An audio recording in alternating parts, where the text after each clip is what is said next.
तो जिन बच्चों ने एनाकोडा इंस्टॉल कर लिया है, उनके पास इस तरह की स्क्रीन आ जाएगी। एनाकोडा की वेबसाइट पे जाएँगे, इनकी इनकी ऑफ़िशियल वेबसाइट पे, इनके मेन पेज पे ही सामने आप लोगों के पास एनाकोडा की ऑप्शन आ जाती है, जहाँ से आप डाउनलोड करके इसको इंस्टॉल कर सकते हो। ठीक है? तो आप लोगों ने जस्ट गूगल में जाके एनाकोडा लिखना है या एनाकोडा सेटअप लिखना है या एनाकोडा आईएसओ या इमेज फाइल लिख देंगे। ये सिंपल एनाकोडा भी लिखेंगे तो आप लोगों के पास जो सबसे पहली वेबसाइट आएगी वो इनकी अपनी वेबसाइट ही आती है। तो वहाँ से आप डाउनलोड करके इसको इंस्टॉल कर लीजिएगा। जैसे ही आप इसको इंस्टॉल करेंगे तो इस तरह की आप लोगों के पास इंस्टॉल करके ओपन करेंगे तो ये वाला इसका लेआउट आ जाता है। इस लेआउट के आने के बाद यहाँ पे हमारे पास ना इसके अंदर 2-3 चीज़ें होती हैं जो हम लोग यूज़ कर सकते हैं अपने पाइथन को रन करके उसकी रिजल्ट्स आउटपुट्स देखने के लिए। ठीक है? कि इसके अंदर या तो हम ये स्पाइडर यूज़ कर सकते हैं, कि अगर आप लाइन बाय लाइन ऐसे इकट्ठा कोड सारा लिख के फिर उसको रन करना चाहते हैं, तो फिर हम स्पाइडर यूज़ कर लेते हैं। अगर आप लाइन बाय लाइन काम करना चाहते हैं और ब्राउज़र के अंदर करना चाहते हैं, तो फिर आप लोग जुपिटर नोटबुक को यूज़ कर सकते हैं।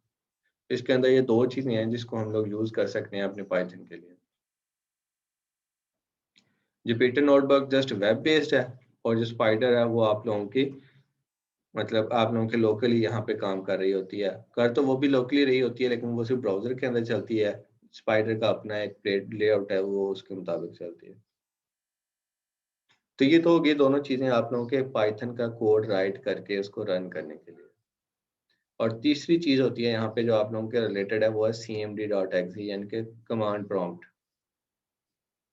ठीक है? तो इन दोनों में से एक और ये सीएमडी कमांड प्रॉम्प्ट ये 3 चीज़ें आप लोगों के इसके अंदर इस्तेमाल करनी है रेगुलरली रूटीन में इन तीनों में से। लेकिन अब इन दोनों में से कोई एक सिलेक्ट कर लेंगे जैसे मैंने यहाँ पे स्पाइडर को सिलेक्ट करके इसके ऊपर यहाँ पे लॉन्च के ऊपर आके क्लिक करूँगा तो मेरे पास ये स्पाइडर ओपन हो जाएगा। तो ये स्पाइडर ओपन हो जाएगा तो यहाँ पे आप लोग अपने कोड को राइट करेंगे और यहाँ पे डायरेक्ट ये एग्जीक्यूट की ऑप्शन होती है इसको एग्जीक्यूट करेंगे। तो इसकी ये राइट साइड पे जो 2 विंडोज़ बनी हुई हैं, एक के अंदर आप लोगों के पास रिजल्ट्स आते हैं और दूसरे के अंदर उसका अगर कोई ग्राफिकली प्लॉट हो रही हैं चीज़ें उसके मुताबिक तो वो यहाँ पे शो होता है प्लॉट। ठीक है? या फिर आप फाइल्स की डायरेक्टरी देखना चाहते हैं कि ये वाली फाइल कहाँ से ओपन हुई है, किस फ़ोल्डर में है, उसकी कंप्लीट डायरेक्टरी देखना चाहते हो तो फाइल्स में आके देख सकते हैं। उस इस कोड का जो रिजल्टेंट कोई प्लॉट या फिगर बन रही है तो वो देखना चाहते हैं तो इस प्लॉट में आके देख सकते हैं। तो टेक्स्ट फॉर्म में जितनी भी आउटपुट होगी कंसोल पे शो होगी यहाँ पे बॉटम विंडो के अंदर और जितनी भी कोई ग्राफिकली चार्ट्स वगैरह की फॉर्म में आउटपुट होगी वो इस विंडो के अंदर शो होती है। तो ये एक आईडीई इंटीग्रेटेड डेवलपमेंट एनवायरनमेंट है पाइथन के लिए स्पाइडर के नाम से। दूसरी चीज़ मैंने जो आप लोगों को बताई एनाकोडा के अंदर जो आप लोगों ने ओपन करनी है, जो आप लोगों ने साथ इसके यूज़ करनी है, वो है इसके अंदर cmd.exe प्रॉम्प्ट यानी कि कमांड प्रॉम्प्ट भी कहते हैं इसको एनाकोडा का। ठीक है? तो इसको लॉन्च करेंगे, तो ये आप लोगों के पास एक ब्लैक स्क्रीन आ जाएगी।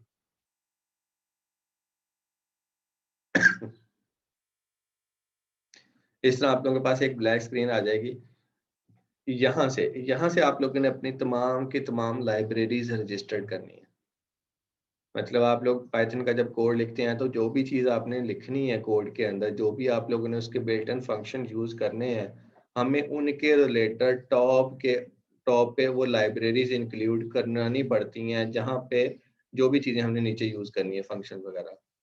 तो हर फंक्शन बिल्ट इन फंक्शंस के रिलेटेड कुछ ना कुछ लाइब्रेरीज़ होती हैं जो हमें टॉप पे इंक्लूड करवानी पड़ती हैं, तो उनके लिए ये ब्लैक स्क्रीन होती है।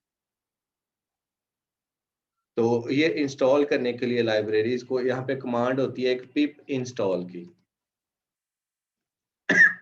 पिप इंस्टॉल आगे लाइब्रेरी का नाम जो भी आप इंस्टॉल करना चाहते हैं। फॉर एग्ज़ाम्पल अभी हम टेक्स्ट के ऊपर काम कर रहे हैं तो नेचुरल लैंग्वेज की होती है एनएलटी के नाम से टूल किट।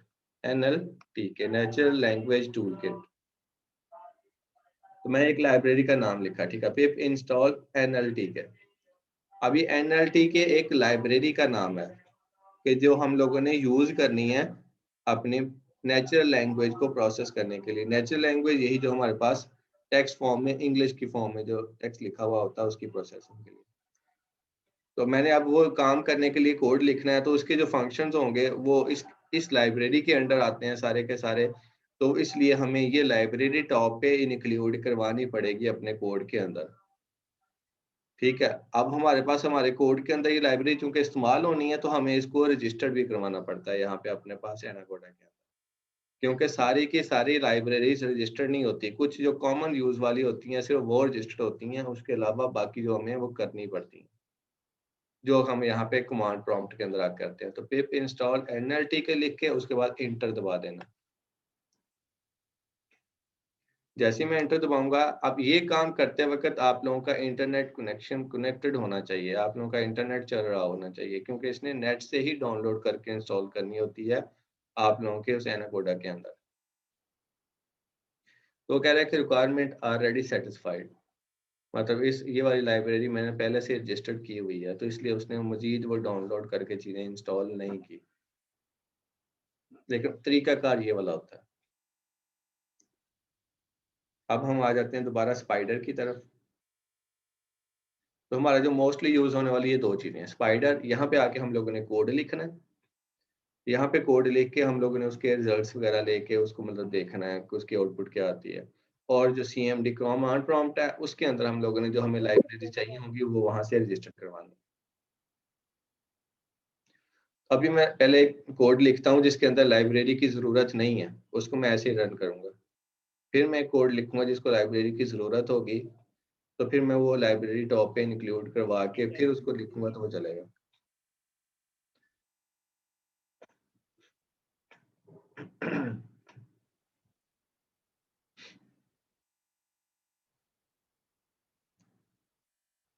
फॉर एग्जांपल हम लोग फाइल्स के ऊपर काम कर रहे हैं, तो फाइल्स के अंदर से ही टेक्स्ट को रीड करना या उसमें से वर्ड्स को निकालना, वो वाला काम कर लेते हैं। तो मैं यहाँ पे पहले तो एक फाइल इंपोर्ट करवाऊंगा, फाइल रीड करवाऊंगा इसको। ठीक है, तो उसके लिए होता है कोई एक वेरिएबल लिया मैंने फाइल नेम के नाम से, कि जिस फाइल को मैं एज ए यहाँ पे इंपोर्ट करना चाह रहा हूँ उस फाइल को मैंने किसी ना किसी वेरिएबल के अंदर स्टोर करवाना है। तो फाइल नेम मैंने एक वेरिएबल ले लिया, जो कि आप कोई भी ले सकते हैं, मैंने फाइल नेम ही रख दिया उसका, आप कोई और भी रख सकते हैं। फिर उसके बाद सिंगल जो कोटेशन मार्क होती है वो, इसके अंदर मैंने अब फाइल का नेम देना है। अब ये जो मैं एक पाइथन की फाइल बना रहा हूँ, अगर तो वो टेक्स्ट फाइल भी इस फाइल के साथ ही पड़ी हुई है, कहीं और नहीं पड़ी हुई, तो फिर मैं इस उस टेक्स्ट फाइल का जस्ट नाम लिखूंगा यहाँ पे। अगर वो इस फाइल से, इस पाइथन वाली फाइल से कहीं और जगह पे हट के पड़ी हुई है, तो फिर मुझे पूरा पाथ देना पड़ेगा। जैसे हम पूरा पाथ बनाते हैं कि डी ड्राइव के अंदर D:// उसके अंदर कोई फोल्डर है पाइथन के नाम से, उसके अंदर या फिर या // उसके अंदर फिर जो फाइल का नेम होगा, इस तरह हमें पूरा पाथ बना के देना पड़ेगा अगर वो फाइल हमारे इस कोड वाली फाइल के साथ नहीं पड़ी हुई। अगर साथ पड़ी हुई है तो फिर मैं क्या करूंगा, सिर्फ उस फाइल का नाम दे दूंगा। फॉर एग्जाम्पल input.txt के नाम से मेरे पास डेस्कटॉप पे एक फाइल पड़ी है, टेक्स्ट फाइल, एक टेक्स्ट फाइल डेस्कटॉप पे पड़ी है। मैं अब इस कोड वाली फाइल को भी डेस्कटॉप के ऊपर ही सेव कर लूंगा, तो फिर वो दोनों एक ही जगह पे आ जाएंगे। तो इसलिए मुझे जस्ट यहाँ पे नाम लिखना पड़ेगा, सेम फोल्डर के अंदर आ गई ना डेस्कटॉप वाले, तो फिर हम जस्ट उसका नाम लिखते होते हैं। तो ये मैंने इसको एक फाइल इंपोर्ट करवा ली। अब इसको ओपन करवाना है, तो विद ओपन यहाँ पे मैंने उस फाइल वेरिएबल का नाम देना है जिसके अंदर मैंने फाइल इंपोर्ट करवाई हुई है। तो फाइल नेम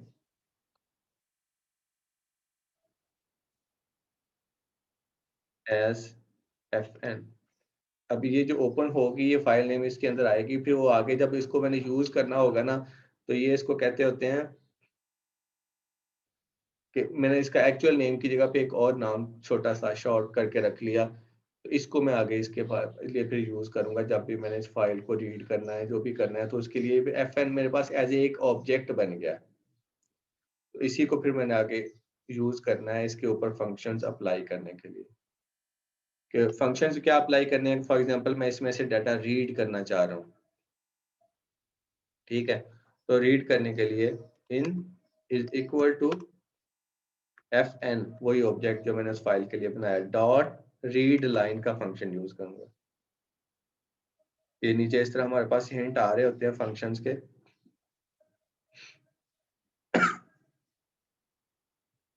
ये पहले वाला रीड लाइन, ठीक है। तो ये इतना फंक्शन मैं इसके अंदर यूज करूंगा।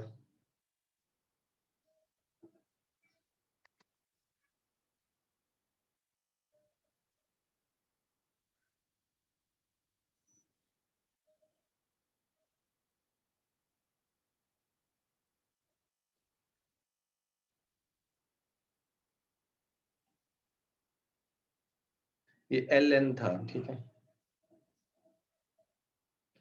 ln is equal to fn dot read line, ये मैंने फंक्शन यूज किया अब यहाँ तक। अब ये क्या करेगा कि इसको जस्ट वर्ड्स को ना रीड कर रहा है, ये लाइन बाय लाइन उसके इस टेक्स्ट फाइल के अंदर जो भी आएगा उसको रीड करेगा।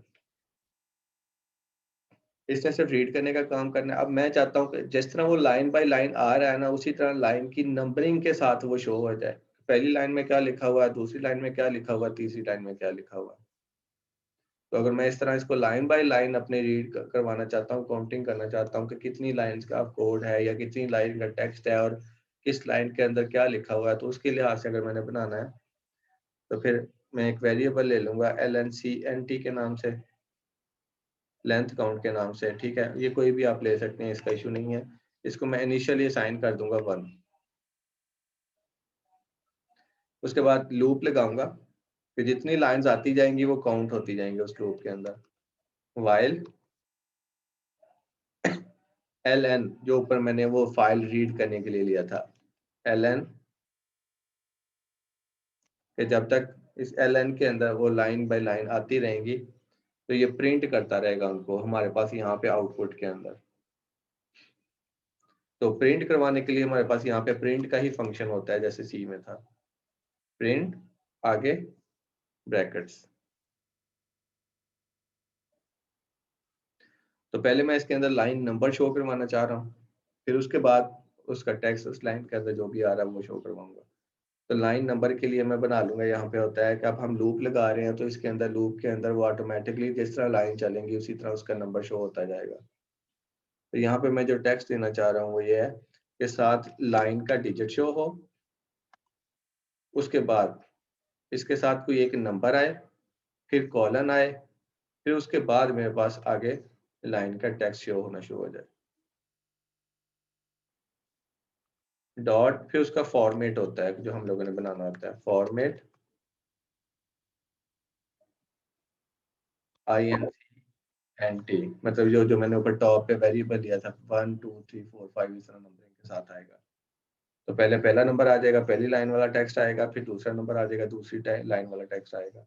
INCNT कॉमा LN, LN क्या है, वही फाइल जो ऊपर हम लोगों ने ली थी उसमें से, उस फाइल के अंदर से फर्स्ट स्ट्रिप, ये फंक्शन है उसका स्ट्रिप का। तो इसमें से ये पहली लाइन आ जाएगी, पहला नंबर आ जाएगा, यानी कि लाइन नंबर 1 आगे पहली लाइन के अंदर जो भी टेक्स्ट होगा वो।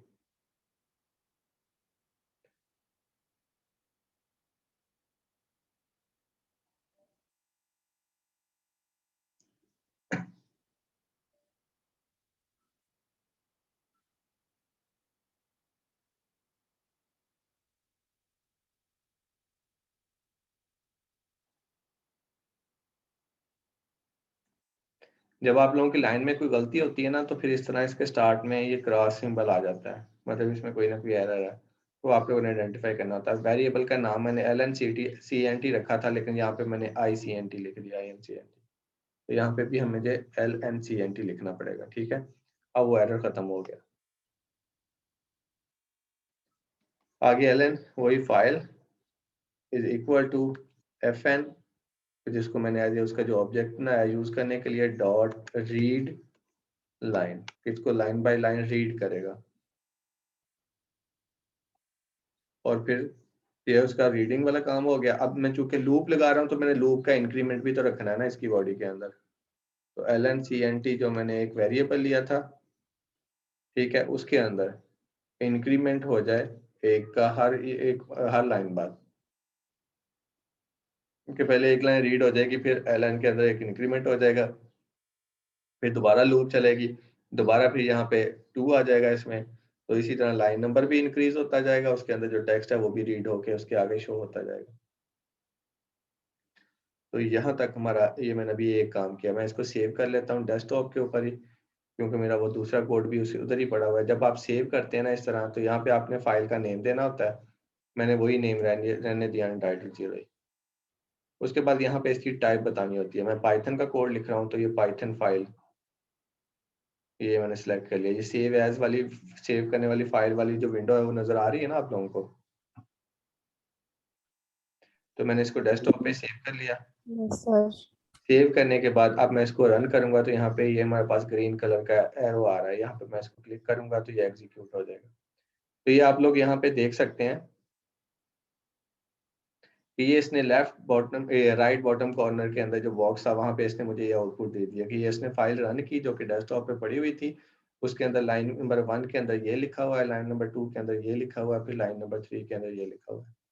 तो लाइन बाय लाइन मुझे सारे का सारा टेक्स्ट रिट्रीव करके ला दिया उसने।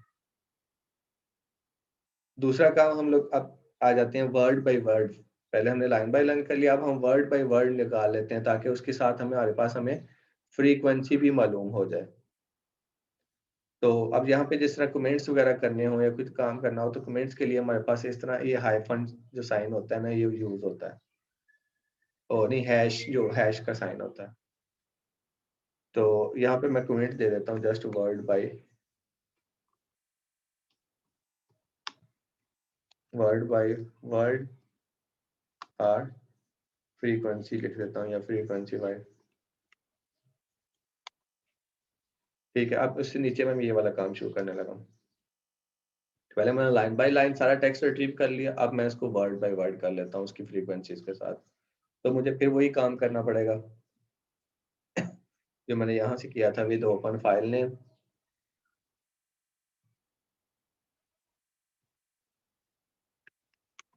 विद ओपन फाइल, वही जो फाइल हमारे पास ऊपर है उसको रीड करे। ठीक है, कौन सी को? इनपुट डॉट टी एक्सटी के नाम से मेरे पास फाइल थी जो ऊपर मैंने यूज की थी, यही है इनपुट टी एक्सटी। ठीक है, तो यहाँ पे मैंने इसको डायरेक्ट ही फाइल दे दिया। ठीक है, ऊपर मैंने पहले उसको वेरिएबल को साइन किया था, फिर उस वेरिएबल को यूज किया था। यहाँ पे मैंने इसको डायरेक्ट ही फाइल नेम दे दिया, बजाय इसके को मैं पहले इसको वेरिएबल को साइन करूँ और फिर इसको यहाँ पे आके ओपन के फंक्शन के अंदर इसको ओपन करवाऊँ। मैंने डायरेक्ट फाइल नेम दे दिया, वो डायरेक्ट इसको ओपन कर देगा। मैंने सिर्फ फाइल का नेम लिखा है, तो इसका मतलब है कि ये फाइल इस कोड वाली फाइल के साथ ही पड़ी हुई है। पूरा पाथ देने की जरूरत नहीं, इसलिए मुझे एज आगे कोई ना कोई ऑब्जेक्ट बनाना हो। एफ एन में यूज कर सकता हूँ, यहाँ पे सिंपल एक एफ बना लेता हूँ। ठीक है, उसके बाद अब यहाँ पे इसके जो ऊपर फंक्शन यूज किया था मैंने, वो सिर्फ रीड लाइन बाय लाइन करने के लिए था। यहाँ पे मैं वर्ड बाय वर्ड करूंगा, तो उसके लिए पी, ठीक है, एक वेरिएबल ले लिया, is equal to counter, COUNTER, counter का फंक्शन है कि काउंट करेगा वर्ड्स को।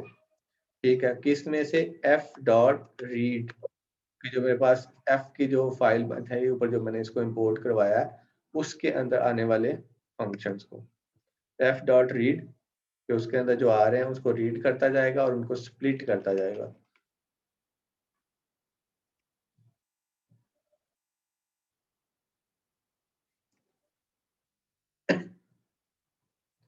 फंक्शन के अंदर से वर्ड को रीड करेगा, उनको स्प्लिट करेगा और उनको काउंट करता जाएगा। ये काउंटर का फंक्शन मैंने यूज किया इसके अंदर। और एट द एंड पे फिर इस पी के अंदर जो स्टोर हो रहा है डाटा सारा, उस पी को मैं प्रिंट करवा लूंगा। ये एक अरे की सोर्स में बन जाता है, तो फिर हम उसको प्रिंट करवा लेंगे।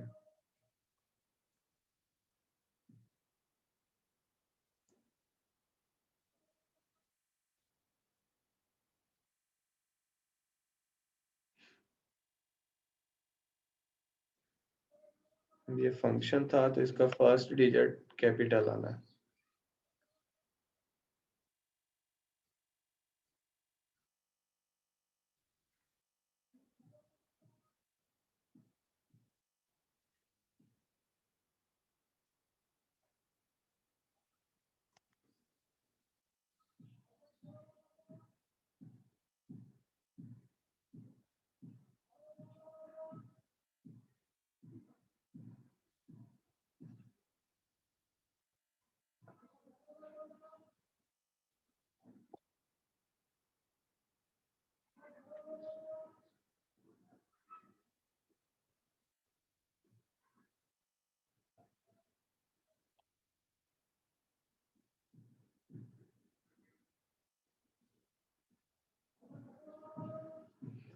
अच्छा, मुझे यहाँ पे आप ये एरर दे रहा है, ठीक है, वो कह रहा है कि ये काउंटर का जो फंक्शन मैं यूज कर रहा हूँ ना, ये अनडिफाइंड है, डिफाइन नहीं किया हुआ।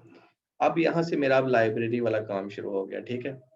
अभी हमने काउंटर का बिल्ट इन फंक्शन यूज किया है, जो कि अब इस फंक्शन को जो मैं यूज कर रहा हूँ, इसके लिए मुझे अब इसकी लाइब्रेरी की जरूरत पड़ेगी। तो यहाँ पे फिर आप मुझे टॉप पे इससे रिलेटेड जो लाइब्रेरी है काउंटर के नाम से ही, उसको इंपोर्ट करवाना पड़ेगा। तो फ्रॉम कलेक्शंस इंपोर्ट काउंटर के नाम से जो लाइब्रेरी जिसका मैं फंक्शन नीचे यूज कर रहा हूँ, उसको इंपोर्ट कर दे। अब मैंने ऊपर लाइब्रेरी जैसे ही इंपोर्ट करवाई है, यहाँ से वो एरर खत्म हो गया, ठीक है। मैंने इसको ऊपर टॉप पे डिफाइन कर दिया हुआ है। लाइब्रेरी हमारे पास इसीलिए होती हैं कि जितने भी हमारे पास बिल्ट इन फंक्शन होते हैं, सारे के सारे इन लाइब्रेरी फाइल्स के अंदर डिफाइन किए हुए होते हैं, ठीक है। तो जैसे ही मैं इसके ऊपर लेके आऊंगा तो वो सारे यहाँ पे ये मेरे पास शो भी हो जाते हैं सारे, ठीक है। तो ये सारे के सारे इनमें डिफाइन किए हुए होते हैं, इसलिए हमने जो भी फंक्शन यूज करना है उससे रिलेटेड हमें टॉप पे लाइब्रेरी इंक्लूड करवानी पड़ती है। अब ये लाइब्रेरी यहाँ पे यूज हो रही है ना,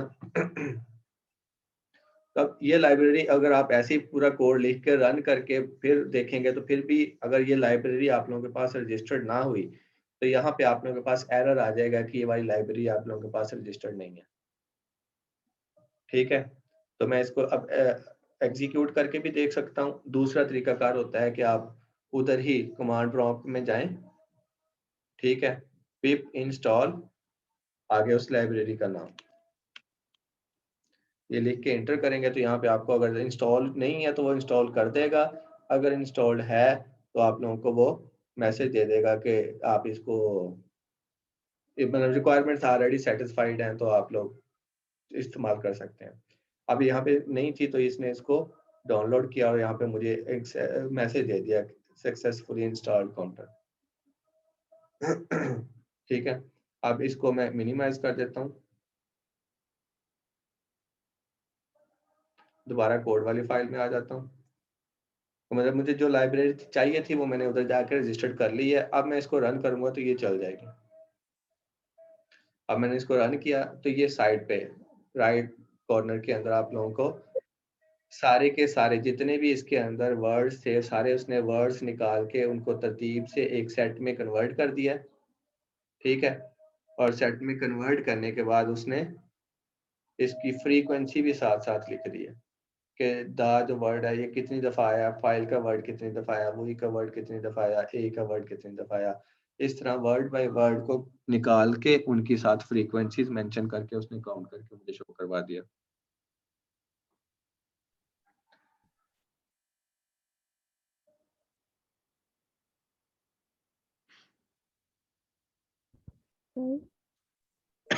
जी जी, काइंडली तो फाइल भी शो करवा दें जो डेस्कटॉप पे है। मैं शो करवा देता हूँ।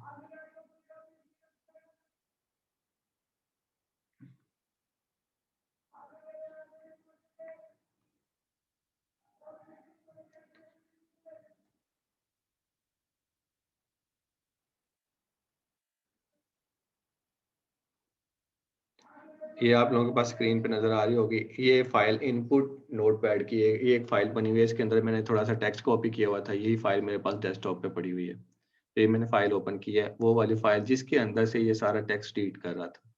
इसका नाम क्या है, इनपुट। और ये नोटपैड की फाइल है, जो नोटपैड की फाइल होती है उसकी जो एक्सटेंशन होती है .txt होती है, ठीक है। Okay, thank you sir.